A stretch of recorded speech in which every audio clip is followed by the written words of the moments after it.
Hello বন্ধুরা, আজ আমি বর্ষার দিনে সবাই খেয়েছেন তালের ফুরুলি, কিন্তু আমি আজকে করে দেখাচ্ছি আমের ফুরুলি। খেয়ে দেখুন, খুব সুন্দর লাগবে। এখনের তো মিষ্টি আম, চৌষা মিষ্টি আমের ফুরুলি করছি আমি। তালের ফুরুলি প্রত্যেকেই খেয়েছেন, প্রত্যেক বাড়িতেই হয়, কিন্তু আমের ফুরুলিতে সবাই করে না। এটা খেয়ে দেখুন, হেভি টেস্ট, হেভি সুন্দর খেতে লাগবে। আমের পুরের জন্য প্রথমে চাল ভিজিয়ে দেবো। আমি হাফ গ্লাস চাল নিয়ে ভিজিয়ে দিয়েছি। দেখুন, এটা 30 মিনিট ভিজিয়ে রাখলাম। তারপরে একটা আমকে ভালো করে ধুয়ে আমি খোলাগুলো ছিলে নিচ্ছি। দেখুন, সুন্দর করে খোলাগুলো ছিলে নিলাম, নিয়ে আমি এক জায়গায় পাত্রে রেখে দিলাম। এবার দেখুন, মিক্সিতে আমি চালটাকে জল ঝরিয়ে নিয়ে এটা আমি একটু গুঁড়ো করে নেব।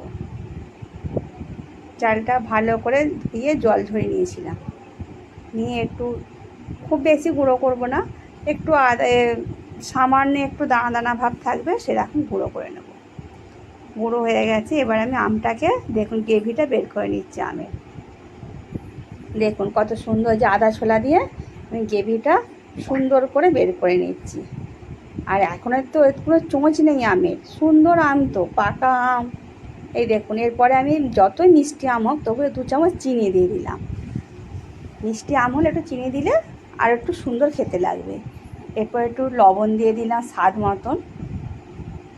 তারপরে লবণ দেওয়ার পরে আমি চালগুঁড়িটা ঢেলে দেবো। দেখুন, এই দেখুন চালগুঁড়িটা আমার, আমি চালগুঁড়িটাকে ঢেলে দিচ্ছি।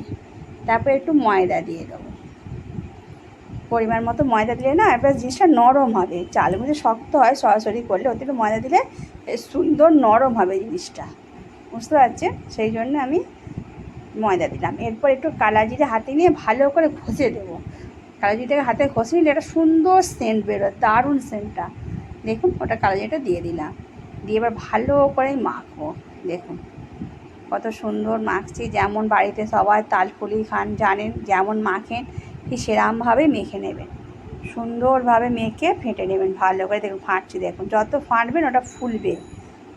এবার কড়াই তেল বসিয়ে দিয়ে, গ্যাসে কড়া বসিয়ে দিয়ে তেল দিয়ে দিলাম। দেখুন তেলটা গরম হোক। এবার আমি একটা একটা করে দেখুন কেমন ছাড়ছি। দেখুন একটা একটা করে আমি পোলট্রিগুলো ছেড়ে দিচ্ছি। এখন সবাই বর্ষাকালে কিছু না, এই সন্ধেবেলা হলে বৃষ্টি হচ্ছে, মনে হয় কিছু একটু খাই, মুখরোচক খাই, ভালো লাগবে, সব তালপুরের দিকে তাকিয়ে থাকে। যদি এই সময়, ঠিক এই সময় যদি একটু আমের পুলি করে খান, দেখবেন কত সুন্দর মজা লাগবে, কত ভালো লাগবে, তাই নাকি? এই দেখুন পুরোটা দিয়ে দিলাম, দিয়ে এবার আস্তে আস্তে খুন্তি দিয়ে আমি নেড়ে দিলাম। দেখুন কেমন ফুলছে, দেখুন কেউ কারো গায়ে আটকাবেও না, কিছু না। দেখুন কত সুন্দর ফুলে যাচ্ছে জিনিসটা, বুঝতে পারছেন? হ্যাঁ, এই দেখুন। এবার আমি এটাকে সুন্দর করে নেড়ে চেড়ে লাল লাল করে নেব, ভাজা ভাজা। হ্যাঁ, দেখেছেন হয়ে গেল লাল লাল ভাজা। এবার আমি এটাকে ছাঁচি করে তুলে নেব। এই দেখুন ছাঁচি করে আমি তুলে নিচ্ছি। খুব বেশি লাল হয়ে গেলে, আবার চোঁচা হয়ে গেলে একটু খেতে কেমন তেতকুটি লাগবে। হ্যাঁ, ঠিক এই অবস্থায় আমি ওটাকে তুলে নিয়ে একটু তেলটা ঝারিয়ে রেখে দেবো, বুঝতে পারছেন তো? এই দেখুন, হ্যাঁ রেখে দিলাম। হ্যাঁ, এই দেখুন কত সুন্দর, দেখলে লোভ লাগছে না? আপনারা বাড়িতে তৈরি করে খান, খেয়ে দেখবেন খুব সুন্দর লাগবে, খুব সুস্বাদু জিনিসটা। আপনারা অবশ্যই কিন্তু বাড়িতে সবাই ট্রাই করবেন, আর খেয়ে ভালো লাগলে আমার এটাকে লাইক করে দেবেন এবং সাবস্ক্রাইব করে দেবেন আমার চ্যানেলটাকে। মনে রাখবেন তো, এটা হচ্ছে আমের ফুরুলি, তাল ফুরুলি নয় কিন্তু বন্ধু।